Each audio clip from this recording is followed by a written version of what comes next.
آیت نمبر 55 سورہ یاسین پارہ نمبر 23۔ نحمدہ و نصلی علی رسولہ الکریم، اما بعد، اعوذ باللہ من الشیطان الرجیم، بسم اللہ الرحمن الرحیم۔ ان اصحاب الجنۃ اليوم فی شغل فاکہون، صدق اللہ العظیم۔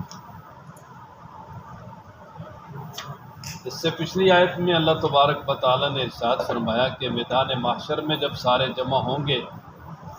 تو اللہ تعالیٰ کی طرف سے کہا جائے گا کہ آج کسی پہ کچھ بھی ظلم نہیں ہوگا اور ہر ایک کو اس کے کیے کا بدلہ ملے گا۔ اچھے اعمال کیے ہیں تو اچھا بدلہ ملے گا، برے اعمال کیے ہیں تو اس کی سزا ہوگی۔ اور آج کے درس میں جو پہلے آیت مبارکہ ہے، یہاں سے جو ایمان والے ہیں اور نیک اعمال کرنے والے لوگ ہیں اور اللہ تبارک و تعالیٰ کے فضل سے جنت میں جانے والے ہیں، ان کے لیے بشارت ہے اور جو جنت کی نعمتیں ہیں ان کا تذکرہ ہے۔ چنانچہ اللہ تبارک و تعالیٰ ارشاد فرماتے ہیں کہ جو جنت والے ہیں وہ اس دن، یعنی جب قیامت قائم ہو جائے گی، اس دن بڑے خوش طبی کے جو مشغلے ہیں، خوش کن مشغلے ہیں، ان میں مصروف ہوں گے۔ اور یہ لفظ شغل بڑھایا اس لیے کہ یہ ایک ذہن میں خیال آتا تھا کہ جنت میں نہ عبادت ہوگی، نہ کسب معاش کی فکر ہوگی، کچھ بھی نہیں ہوگا، انسان فارغ ہوگا، اس طرح تو انسان اکتا جائے گا۔ تو اللہ تبارک و تعالیٰ نے بتا دیا کہ ان کے لیے وہاں خوش طبی کے اور اپنے آپ کو خوش رکھنے کے، سیر و تفریح کے اتنے زیادہ مشاغل اللہ کی طرف سے ہوں گے کہ ان سے ان کو فرصت ہی نہیں ملے گی، انہی میں وہ مشغول ہوں گے۔ یعنی دنیا میں تو جو ہے نا وہ پریشانی والے معاملات بھی ہوتے ہیں، وہاں پریشانی والا کوئی معاملہ نہیں ہوگا، سارے خوش کن معاملات ہوں گے اور ان کے اندر مصروف ہوں گے۔ اور فرمایا کہ وہ جنت والے اور ان کی بیویاں گھنے گھنے سائے ہوں گے، ان میں علی الارائک کے شاہی تختوں پہ بیٹھے ہوں گے، متکئون ٹیک لگائے ہوئے،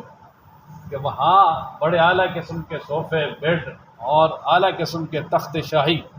وہاں بچھے ہوں گے۔ جس طرح آج کل بھی پارکوں میں مسندیں بنائی ہوتی ہیں، یہ تو دنیا کی عارضی مسندیں ہیں، دنیا کے ترقی یافتہ ممالک کے اندر بھی جو مسندیں بنائی ہیں، یعنی جنت کے مسندوں کے مقابلے میں تو یہ کچھ بھی نہیں ہے۔ وہاں اللہ تبارک و تعالیٰ بڑے اعلیٰ قسم کے یعنی تخت شاہی کی مانند ایمان والوں کے لیے انتظام کریں گے، وہاں بیڈ اور اسی طرح صوفے وغیرہ ان کے اوپر بیٹھے ہوئے ہوں گے، تکیے لگا کر، ٹیک لگا کر آرام کر رہے ہوں گے۔ اور فرمایا کہ لہم فیہا فاکہہ، وہاں ان کے لیے میوے ہوں گے۔ تفکہ میوہ وہ ہوتا ہے، اس کو کہا جاتا ہے جس کو تلذذ کے طور پہ کھایا جائے، لذت حاصل کرنے کے لیے، مزے لینے کے لیے۔ وَلَهُم مَّا يَدَّعُونَ، اور اسی طرح ان کے لیے وہاں وہ ہوگا جو کچھ وہ مانگیں گے۔ یہ نہیں کہ صرف میوے پھل وغیرہ دے کے ان کو فارغ کیا جائے گا، نہیں، فرمایا کہ جو بھی ان کے منہ سے نکلے گا وہ سامنے ہوگا۔ بلکہ اللہ تبارک و تعالیٰ دوسرے مقام پر ارشاد فرماتے ہیں وَلَكُمْ فِيهَا مَا تَشْتَهِي أَنفُسُكُمْ، وہاں تمہارے لیے وہ ہوگا جو تمہارا من چاہے گا، جو تمہارے اندر چاہے گا، یعنی اندر خواہش پیدا ہوگی سامنے آ جائے گا۔ وَلَكُمْ فِيهَا مَا تَدَّعُونَ، فرمایا جو مانگو گے وہ بھی آ جائے گا، جو دل میں خواہش پیدا ہوگی وہ بھی سامنے ہو۔ دنیا میں ایمان والوں کے ساتھ اللہ تعالیٰ کی طرف سے یہ وعدہ نہیں کہ خواہش پوری ہوگی، بلکہ یہ ہے کہ دنیا کی کوئی خواہش پوری نہیں ہوگی۔ آخرت میں اللہ تبارک و تعالیٰ ساری خواہشیں پوری کریں گے، کوئی خواہش ایسی نہیں ہوگی جو کسی مومن کی، ایمان والے کی ادھوری رہ جائے، ساری خواہشیں پوری، جو دل میں آئے گا اللہ تعالیٰ اس کو پورا کرے، جو مانگے گا وہ مل جائے گا۔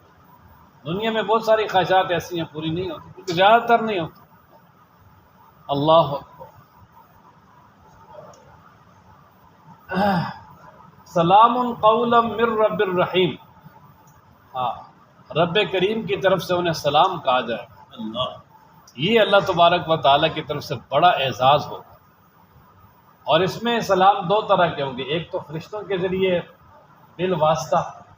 کہ فرشتے جہاں بھی کھڑے ہوں گے ان کے استقبال کریں گے اور اللہ تعالیٰ کی طرف سے ان کو سلام پیش کریں گے، اور پھر ایک وقت وہ بھی ہوگا کہ اللہ تبارک و تعالیٰ بلا واسطہ براہ راست اپنے بندوں کو سلام کریں۔ حدیث مبارکہ میں آتا ہے جناب نبی کریم صلی اللہ تعالی علیہ وآلہ وسلم نے ارشاد فرمایا کہ جنت والے جنت کی نعمتوں میں مشغول ہوں گے اور اچانک انہیں ایک نور نظر آئے گا، ایک مطلب روشنی ہوگی اور بڑی اعلیٰ قسم۔ جب اس طرح اوپر دیکھیں گے تو اللہ تبارک و تعالیٰ اپنی ذات ان پہ ظاہر کریں گے، رب ذوالجلال سامنے آئیں گے، اور جب یہ اللہ تبارک و تعالیٰ کی طرف دیکھیں گے تو اللہ تعالیٰ ان کو سلام کریں گے، السلام علیکم یا اہل الجنہ۔ اللہ کا سلام، رب ذوالجلال کیا کریں گے جی؟ سلام کا۔ اور اللہ تبارک و تعالیٰ اپنا دیدار کروائیں گے۔ تو حدیث مبارکہ میں آتا ہے کہ بندے جب اللہ کو دیکھنا شروع کریں گے تو جنت کی ساری نعمتیں بھول جائیں گی، رب ذوالجلال کا جو دیدار ہے اس کی اتنی لذت ہوگی کہ نظر نہیں ہٹائیں گے، اپنی نظر کو وہیں ٹکا لیں۔ اللہ تعالیٰ ہم سب کو نصیب فرمائے۔ خود اللہ تعالیٰ قرآن میں ارشاد فرماتے ہیں نا، وجوہ یومئذ ناظرۃ الی ربہا ناظرہ، بہت سارے چہرے تر و تازہ ہوں گے، اپنے رب کو دیکھ رہے ہوں گے۔ انکم سترون ربکم کما ترون ھذا القمر، آپ علیہ السلام نے فرمایا رب کو اس طرح سامنے اوپر دیکھو گے جس طرح تم 14ویں رات کے چاند کو دیکھتے ہو ہر آدمی۔ فرمایا کہ وہ نظر اپنی ہٹائیں گے نہیں یہاں تک کہ رب ذوالجلال خود پردہ کر لیں گے، اپنی ذات کو چھپا لیں، اور پھر جو ہے نا وہ جنت والے اپنی نظروں کو نیچے کریں گے، اور فرمایا کہ رب ذوالجلال کی ذات تو پوشیدہ ہو جائے گی، لیکن اللہ تبارک و تعالیٰ کی ذات کو دیکھنے کی وجہ سے جو ایک نور اور برکت اہل جنت کو حاصل ہوگی وہ ہمیشہ ساتھ رہے گی۔ وہ کیا ہوگا جی؟ ہمیشہ ساتھ رہے گی۔ اسی کا یہاں پر تذکرہ ہے نا، فرمایا اللہ اکبر، ان اصحاب الجنت، بے شک جنت والے، الیوم آج یعنی قیامت میں، فی شغل فاکہون مزے کرنے والی خوشطبی کی باتوں میں مشغول ہوں گے۔ فاکہون تفکر سے ہے یعنی مزے لینا، اور خوش کن مشغلے ان میں مصروف ہوں گے۔ ہم وہ جنت والے، وازواجہم اور ان کی بیویاں، فی ظلال سایوں میں ہوں گے، علی الارائک تختوں پر، متکئون ٹیک لگائے، لہم ان کے لیے، فیہا ان باغات میں، اس جنت میں، فاکہۃ میوے ہوں گے، ولہم اور ان کے لیے، ما وہ ہوگا، یدعون جو اللہ تعالیٰ سے مانگیں گے۔ سلام قولا من رب الرحیم، ان کو سلام کہا جائے گا رب کریم کی طرف سے۔ یہ سلام گرامر کے اعتبار سے مبتدا مؤخر سے پہلے اس کی خبر محذوف ہے، اصل میں تھا لہم سلام، اور یہ قولا مفعول مطلق سے پہلے فعل محذوف ہے کہ اللہ تبارک و تعالیٰ کی طرف سے ان کو سلام کہا جائے گا، اللہ تبارک و تعالیٰ کی طرف سے انہیں سلام کیا جائے گا۔ اور یہ جنت والوں کا کتنا بڑا اعزاز ہو۔ وَامْتَازُوا الْيَوْمَ أَيُّهَا الْمُجْرِمُونَ، اب آگے مجرمین کا کچھ تذکرہ ہے کہ جب میدان محشر بپا ہوگا، سارے کی ساری انسانیت قبروں سے نکل کر میدان محشر میں رب ذوالجلال کے سامنے جمع ہو جائیں، تو اس میدان محشر میں برے اچھے سارے اکٹھے ہوں گے، تو پھر یکا یک اللہ کی طرف سے اعلان ہوگا کہ یہ جو مجرم تھے یہ دنیا میں اکٹھے رہے اور ابھی بھی اکٹھے ہیں، تو یہ الگ ہو جائیں آپ، اور اس وقت جو ہے نا پھر مجرموں کو الگ کیا جائے گا، جنت والوں کو الگ کیا جائے گا، اور وہ وقت بڑا سخت ہوگا جب یہ اللہ کی طرف سے اعلان ہوگا۔ تو پھر جو مجرم ہیں وہ افسوس کریں گے، کاش کہ ہم مٹی کے ساتھ مٹی ہو جائے، کاش کہ ہم پیدا ہی نہ ہوتے۔ لیکن اللہ کی طرف سے اعلان ہوگا کہ الگ ہو جاؤ، کیونکہ آج ہم نے ان کو سزا دینی، آج تمہارا محاسبہ ہوگا۔ اب تم اور جو ایمان والے ہیں، نیک وکار ہیں، یعنی فرما بردار اور مجرم اب اکٹھے نہیں رہ سکتے،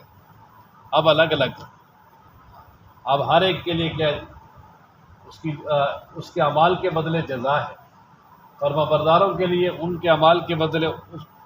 اس طرح کا اعزاز ہے، اور جو مجرم ہیں ان کے لیے سزا ہے، الگ کر دیا جائے گا۔ فرمایا نا، اللہ فرمائیں گے وَامْتَازُوا، جدا ہو جاؤ، یوم آج، ایھا المجرمون، اے مجرموں، اے مجرموں تم جدا ہو جاؤ، الگ ہو جاؤ۔ امام ابو حنیفہ رحمۃ اللہ علیہ کے بارے میں آتا ہے پوری رات یہ آیت پڑھتے رہے اور روتے رہے، کہیں ہمارا بھی محاسبہ اس طرح نہ ہو جائے، کہیں یہ ہمارے لیے اعلان نہ ہو جائے، ہم بھی ان میں شامل نہ ہو۔ اللہ کا خوف اتنا تھا۔ اللہ والوں اللہ تعالیٰ نے دنیا میں پردہ رکھا ہوا ہے نا، ہر نیک برا ساتھ ہے، کوئی کسی کو نہیں جانتا کہ اندر کیا ہے، لیکن سرے میدان محشر جب پوری مخلوق کے سامنے جب اعلان ہوگا، مجرم الگ ہو جائے، اور اس وقت تو مجرموں کی نشانی علامتیں الگ ہوں گی، چہرے سیاہ ہوں گے، پہچانے جائیں گے، اور اس وقت جب میدان محشر میں سارے لوگوں کے سامنے لگ ہوگا، کتنا سخت لگ ہوگا۔ الم احد الیکم یا بنی آدم،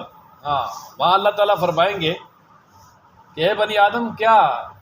میں نے تم سے وعدہ نہیں لیا تھا اپنے رسولوں کے ذریعے کہ تم نے شیطان کی عبادت نہیں کرنی، اس لیے کہ وہ تمہارا بڑا پکا دشمن ہے، اور تم نے شیطان کی عبادت شروع کر دی، شیطان کی پوجا شروع کر دی۔ اب یہاں ایک سوال ذہن میں آتا ہے کہ بھئی لوگ وہ شیطان کی پوجا تو نہیں کرتے تھے، شیطان کی عبادت تو نہیں کرتے تھے، تو پھر یہ کس طرح کہ اللہ تعالیٰ فرما رہے ہیں کہ تم شیطان کی عبادت تم نے کی، تم سے وعدہ لیا تھا کہ تم نے شیطان کی عبادت نہیں کرنی۔ تو اصل میں یہاں عبادت سے مراد فرما برداری اور اطاعت ہے، بات ماننا، اور یہ اللہ تعالیٰ نے بارہا کہا ہے نا کہ شیطان تمہارا دشمن ہے، اس کی بات مت مانو، اور انسانوں نے جو ہے وہ شیطانوں کی بات مانی، ایک بات۔ دوسری بات یہ ہے کہ انسانوں نے شیطانوں کے وساوس اور شیطان کی مزین کردہ باتوں میں آ کر ہی جو ہے شرک شروع کیا ہے۔ یہ شرک شروع کرنے میں اور اسی طرح شرک کروانے میں سب سے بڑا دخل ہے ہی شیطان کا، کہ شیطان نے ہی من گڑت دلیلیں ذہن میں ڈالی کہ بھئی جس طرح بادشاہ کو ملنے کے لیے جو ہے نا وہ وزیروں کے اور اسی طرح بڑے واسطے چاہیے، اللہ تعالیٰ سے اتنی بڑی ذات اور اس کو ڈائریکٹ ہم ملنے، یہ کیسے ہو سکتا ہے؟ وہی اللہ تعالیٰ فرماتے ہیں فَلَا تَضْرِبُوا لِلَّهِ الْأَمْثَالَ، اللہ کے لیے ایسی مثالیں نہ بیان کرو، کہاں بادشاہ اور کہاں اللہ، بادشاہ تو ایک جگہ پر ہے، وہ تو خود محتاج ہے، اللہ تو ہر جگہ موجود ہے، ہر ایک کے ساتھ، اور اللہ تعالیٰ کے لیے اللہ تعالیٰ کو کسی وزیر، کسی مشیر اور کسی جو ہے نا وہ معاون کی ضرورت نہیں ہے دنیا، اس لیے کہ یہ ساری کمزوری کی علامتیں ہیں، اللہ تبارک و تعالیٰ تو تمام کمزوریوں سے پاک ہے۔ فرمایا نا، ان سے کہا جائے گا الم احد، کیا ہم نے وعدہ نہیں لیا الیکم تم سے یا بنی آدم، اے اولاد آدم، اللہ تعبد الشیطان، کہ تم نے شیطان کی عبادت نہیں کرنی، کیوں؟ انہ، بے شک وہ لکم تمہارے لیے ہے عدو مبین، واضح دشمن، اور اللہ کی طرف سے حکم کیا آیا تھا وَأَنِ اعْبُدُونِی، اور یہ کہ تم میری عبادت کرو، اللہ تعالیٰ نے یہ حکم دیا تھا نا ایاک نعبد و ایاک نستعین، اور آدم علیہ نبینا علیہ الصلوۃ والسلام سے لے کر جناب نبی کریم صلی اللہ علیہ وسلم تک تمام انبیاء کی ایک ہی دعوت تھی، فَاعْبُدُوا اللہ، اللہ کی عبادت، اور تمہارا الہ اور معبود ایک ہے۔ تو فرمایا کہ اگر کسی نے صراط مستقیم پہ چلنا ہے تو وہ ایک ہی راستہ ہے صراط مستقیم کا، کہ رب ذوالجلال کی خالص عبادت کی جائے، اسی کو اپنا الہ اور معبود مانا جائے، اس کے ساتھ کسی کو شریک نہیں کیا۔ فرمایا نا وَأَنِ اعْبُدُونِی، اور یہ کہ تم میری عبادت کرو، ھذا، یہ ہے صراط مستقیم، سیدھا راستہ۔ پھر اللہ فرمائیں گے کہ شیطان نے تم سے پہلے بھی بہت بڑی مخلوق کو گمراہ کیا تھا، کیا تم نے ان کی طرف دیکھ کے بھی تم نے سبق حاصل نہیں کیا؟ تمہیں سبق حاصل کرنا چاہیے تھا، لیکن تم نے سبق حاصل نہیں کیا، تم نے سوچا نہیں، تم شیطان کے پیچھے لگ گئے۔ تو پھر اللہ فرمائیں گے ھذہ جہنم التی کنتم توعدون، پھر یہ ہے جہنم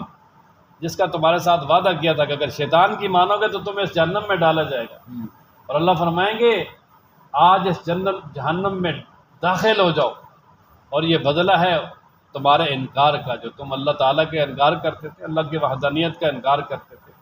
رسول اللہ کی رسالت کا انکار کرتے تھے، قیامت کا جو تم انکار کرتے تھے، اللہ فرمائیں گے یہ اس کا بدلہ ہے، اب مزے لو جہنم کے اندر۔ اللہ تعالیٰ ہم سب کی حفاظت فرمائے۔ پہلے جنت والوں کا تذکرہ کیا نا، تو اس کے بعد پھر جہنم والوں، فرمایا نا وَلَقَدْ تحقیق اضل، گمراہ کیا ہے شیطان نے، منکم تم میں سے، جبلن کثیرن، ایک بڑی مخلوق کو، جبلن مخلوق کو، کثیرن بہت زیادہ، افلم تکونوا تعقلون، کیا تم عقل نہیں رکھتے؟ ھذہ، یہ ہے جہنم و جہنم، التی، وہ، کنتم توعدون، جس کا تمہارے ساتھ وعدہ کیا تھا، یا جس سے تم کو ڈرایا جاتا تھا کہ یار برے کام نہ کرو جہنم میں جاؤ گے، اس لو داخل ہو جاؤ ہاں اس جہنم میں، الیوم آج، بما یہ بدلہ ہے کن تم اس کا تکفرون جو تم انکار اور کفر کرتے تھے۔ اللہ تعالیٰ فرمائیں گے یہ تمہارے انکار اور کفر کا بدلہ ہے، میں داخل ہوں۔ الیوم نختم علی افواہہم، اچھا جب قیامت والے دن اللہ تبارک و تعالیٰ کے سامنے بڑے بڑے خرناٹ کافر اور بڑے مجرم سارے اکٹھے ہوں گے، تو اللہ تبارک و تعالیٰ ان سے کہیں گے کہ بھئی تم نے دنیا میں شرک کیا اور تم نے دنیا میں کفر کیا اور میرا انکار کیا اور میرے رسولوں کو ستایا اور میرے رسولوں کی نافرمانی کی، تو وہ ابتدا میں منکر ہو جائیں گے، انکار کریں گے، کہیں گے نہیں بالکل ہم نے یہ کام کیا ہی نہیں۔ بلکہ دوسرے مقام پر اللہ تبارک و تعالیٰ ارشاد فرماتے ہیں، وہ کہیں گے جی کہ اللہ کی قسم ہم نے تو شرک کیا ہی نہیں، ہم تو شرک کرنے والے ہی نہیں، ہم تو بالکل جو ہے آپ کی توحید کے قائل تھے، ہم آپ کے وحدانیت کے قائل تھے، ہم نے تو شرک نہیں کیا، اور اسی طرح ہم نے تو بالکل نافرمانیاں کی نہیں ہیں، ہم تو فرما بردار ہیں۔ جب وہ یہ کہیں گے اور پھر اللہ تبارک و تعالیٰ مختلف قسم کی ان پہ گواہیاں ڈلوائیں گے لوگوں کی یا جگہ کی، تو ان کا پھر بھی انکار کریں گے، تو پھر اللہ تبارک و تعالیٰ ان کے اس زبان کو سیل کر دیں گے، زبان سیل ہو جائے گی، اور زبان سیل ہونے کے بعد پھر اس کے ہاتھ پاؤں یہ بول دیں گے، یہ گواہی دیں گے، اور یہ باقاعدہ کہیں گے جو جو گناہ ان ہاتھوں کے ساتھ کیا ہے وہ بھی بتائیں گے، جو پاؤں کے ساتھ کیا ہے۔ اب دیکھیں دنیا میں بعض دفعہ دوست بھی وعدہ معاف گواہ بن کے مخالف ہو جاتے ہیں، لیکن انسان کا جسم ساتھ رہتا ہے، لیکن وہ میدان محشر وہ جگہ ہے جہاں رشتہ دار، دوست و احباب، بہن بھائی اولاد وہ تو پہلے ہی الگ ہے، انسان کے اپنے اعضاء بھی اس کا ساتھ چھوڑ دیں، پھر انسان کہاں جائے؟ بلکہ دوسرے مقام پر سورہ حامیم سجدہ میں اللہ تبارک و تعالیٰ ارشاد فرماتے ہیں، حتی اذا ما جاؤوها شاہد علیہم سمعہم و ابصارہم و جلودہم، یہاں تک کہ جب وہ میدان محشر میں جمع ہوں گے تو ان کے خلاف گواہی دیں گے ان کے کان اور ان کی آنکھیں، و جلودہم اور ان کی کھال،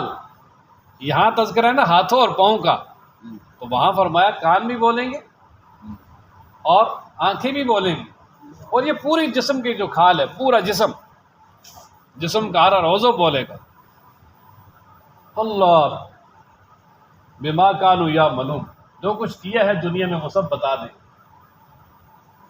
اچھا جب یہ دیکھیں گے کہ بھئی سب کچھ انسان کے خلاف بول رہا ہے، یعنی سب کی گواہی اس کے خلاف آ رہی ہے، تو خود اپنی کھال وغیرہ کو مخاطب کر کے کہے گا،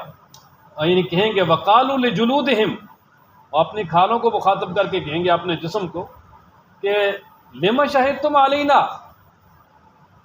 بھئی تم نے ہمارے خلاف کیوں گواہی دی، آج تمہیں کس نے بلایا، یہ کس طرح تمہیں قوت گویائی مل گئی؟ تو قالوا انطقنا اللہ انطق کل شیء،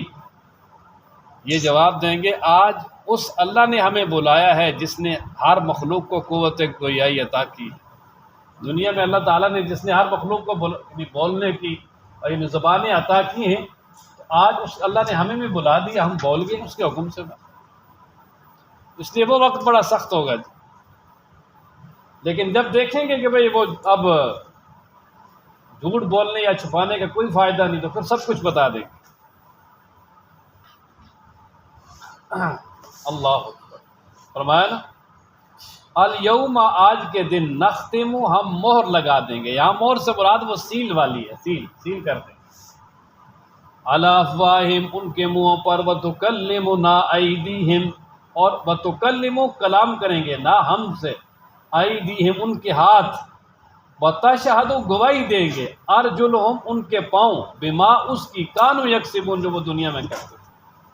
تھے، جو وہ دنیا میں کرتے تھے وہ ہاتھ پاؤں اس کی گواہی دیں گے اور واضح طور پہ بولیں گے کہ یہ کام ہوا، یہ کام اس نے ہمارے ساتھ کیا ہے، تو اس وقت پھر انسان کیا کرے گا؟ کچھ بھی نہیں کر سکتا۔ اب آگے اللہ تبارک و تعالیٰ نے وہ لوگ جو دنیا میں دل کی آنکھوں کے اندھے بنے، اور جنہوں نے حقیقت کو نہ دیکھا اور حقیقت کے برعکس انہوں نے کفر کو اختیار کیا، اللہ کی معرفت حاصل نہیں کی، تو اللہ تعالیٰ انہیں ڈراوا دے رہے ہیں۔ اللہ فرماتے ہیں کہ تم دل کے آنکھوں کے اندھے بن گئے ہو اور تم ہمارا انکار کر رہے ہو، تم اس بات سے نہیں ڈرتے کہ اگر ہم چاہیں تو تمہاری یہ آنکھیں جو ظاہری ان کو ہی مٹا دیں۔ اللہ تبارک و تعالیٰ چہرہ ہی مسخ کر دے، آنکھوں کی بینائی بھی چلی جائے، چہرہ بھی ختم ہو جائے، اس پہ اللہ قادر ہے۔ تو انسان کیا کر سکتا ہے؟ اللہ فرماتے ہیں پھر یہ دیکھنا چاہیں گے یا کہیں جانا چاہیں گے، نہیں جا سکتے۔ اس لیے اللہ تبارک و تعالیٰ کی نافرمانی سے جو ہے نا انہیں اپنے آپ کو بچانا چاہیے۔ فرمایا نا وَلَوْ نَشَاءُ، اگر ہم چاہیں لَتَمَسْنَا، تو ہم مٹا دیں عَلَىٰ أَعْيُنِهِمْ، ان کی آنکھوں کو۔ تمس کا معنی ہوتا ہے یعنی مٹا دینا، ختم کر دینا۔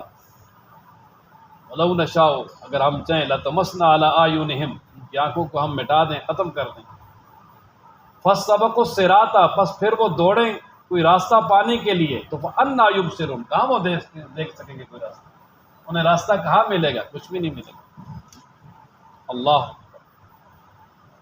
وَلَوْ نَشَاءُ لَمَسَخْنَاهُمْ عَلَىٰ مَكَانَتِهِمْ، ہاں اب آگے اللہ تعالیٰ فرماتے ہیں ہم اس بات پر بھی قادر ہیں کہ اگر کوئی انسان کسی جگہ پہ کھڑا ہے تو ہم اسی جگہ پہ اس کی شکل تبدیل کر دیں، مسخ کر دیں، اس کو وہاں ہی جام کر دیں، تو کہاں جائے گا انسان؟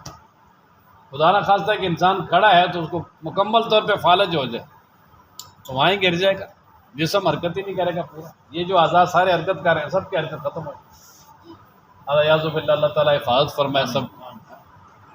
یا اگر اللہ تبارک و تعالیٰ چاہے تو کسی کو پتھر بنا دیں یا کوئی اور کسی مخلوق میں تبدیل کر دیں تو کہاں جائے گا؟ وہ دو شخصوں کے نام مشہور ہیں، حصاف اور نائلہ نام کے، جنہوں نے بیت اللہ میں بدکاری کی تھی، ان کو پتھروں میں تبدیل ہو گئے تھے۔ یہ صفا مربع پہ رکھی ہوئی تھی، مشرکین اس کا طواف کرتے تھے۔ اسی لیے جب اسلام کی طرف سے حکم آیا تو ابتدا میں لوگوں نے جو ہے نا وہ صفا مربع کا طواف سعی کرنے سے یعنی کچھ ہچکچاہٹ محسوس کی، لیکن اسی لیے کہ بھئی مشرکین بھی کرتے تھے ان کی تعظیم کے لیے، تو اللہ تعالیٰ نے فرمایا ان الصفا والمروہ من شعائر اللہ، یہ تو اللہ تبارک و تعالیٰ کے شاعر میں سے ہیں۔ ومن حج البیت او اعتمر فلا جناح علیہ ان یطوف بہما، فرمایا جو حج کرے یا عمرہ کرے تو ان کا طواف کرے۔ تو خیر، تو اللہ فرماتے ہیں کہ اگر وہاں ہی اس کو جام کر دیں، ختم کر دیں، یا اس کو شدید فالج جیسی کوئی بیماری لگا دیں تو وہ نہ آگے جا سکیں گے نہ پیچھے جا سکیں گے۔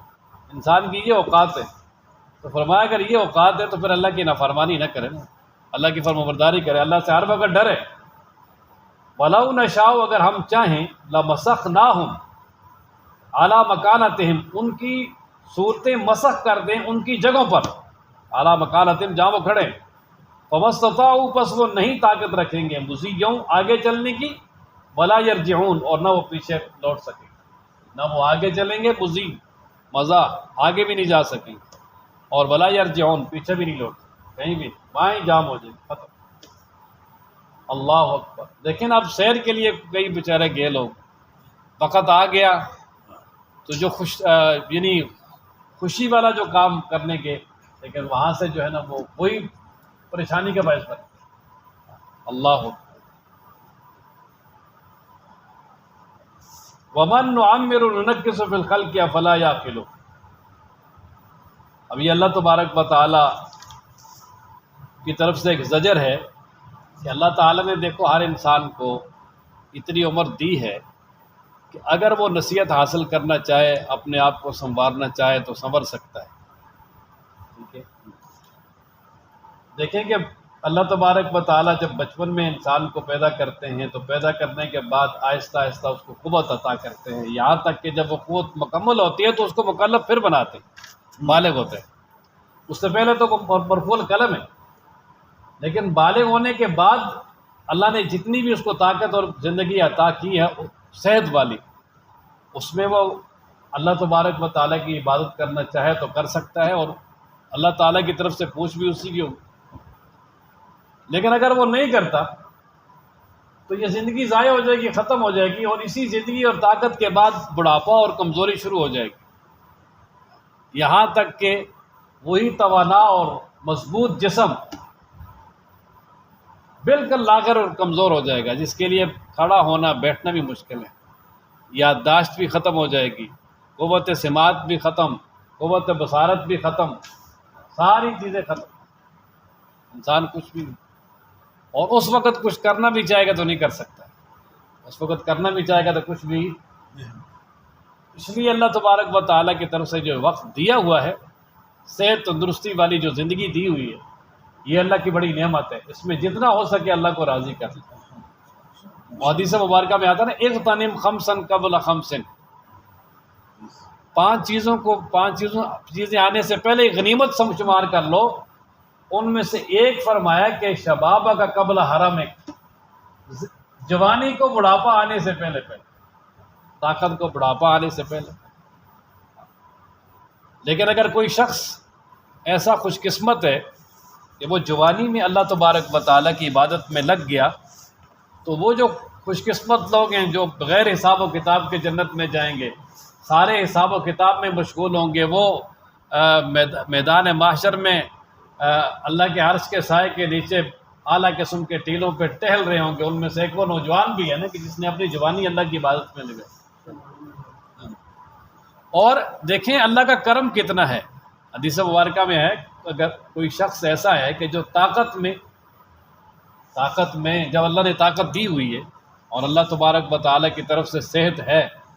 اپنی صحت میں جو عبادت کرتا تھا، اگر وہ سفر کی وجہ سے یا بیماری اور بڑھاپے کی وجہ سے اب وہ نہیں کر سکتا، تو اللہ تعالیٰ اس کا بغیر کیے ثواب جاری رکھے۔ ٹھیک ہے، تو خیر بہرحال انسان کی زندگی میں اتار چڑھاؤ آتے رہتے ہیں، انسان کی زندگی میں طاقت اللہ تعالیٰ ایک وقت ضرور لاتے ہیں، اور پھر اس کے بعد آہستہ آہستہ بڑھاپا، یہاں تک کہ انسان ارذل العمر کی طرف چلا جاتا ہے کہ جس سے ساری میموری انسان کی خالی ہو جاتی ہے، نسیان، بھولنا شروع ہو جاتا ہے، بات ہی نہیں جاتی۔ لیکن وہ وقت آنے سے پہلے اگر کوئی انسان اللہ کو یاد کرتا ہے تو یہ اللہ کا بڑا احسان ہے، اور بڑھاپے میں بھی اللہ تعالیٰ اگر کسی کو بلا لیں تو یہ بھی اللہ کا بڑا کرم ہے۔ حدیث میں آتا ہے کہ بھئی اللہ تعالیٰ فرماتے ہیں مجھے اس کے سفید بالوں سے حیا آتی ہے،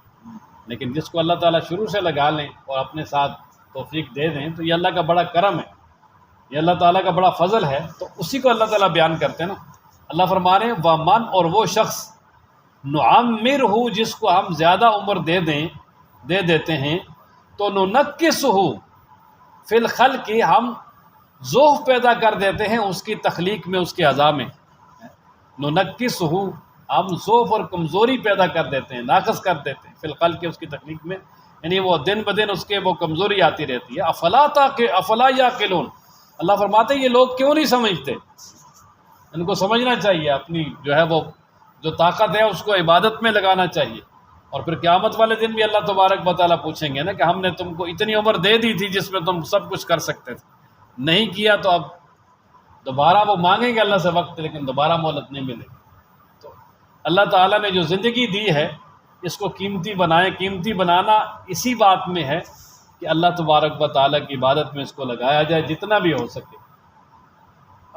اب نماز ہے، نفلی روزے ہیں، زکوٰۃ ہے، دیگر اچھے کام ہیں، قرآن و مجید سیکھنا سکھانا ہے، دین سیکھنا سکھانا ہے، جتنا بھی ہے اللہ نے جو وقت دیا ہے اس میں لگائیں۔ یہ اللہ تبارک و تعالیٰ کے ہاں اللہ تبارک و تعالیٰ کے دین کے لیے لگایا ہوا وقت یہ کبھی بھی ضائع نہیں ہوگا، یہ قیامت والے دن سرخروئی اور عزت کا ذریعہ ہوگا۔ اللہ تعالیٰ ہم سب کو توفیق عطا فرمائے۔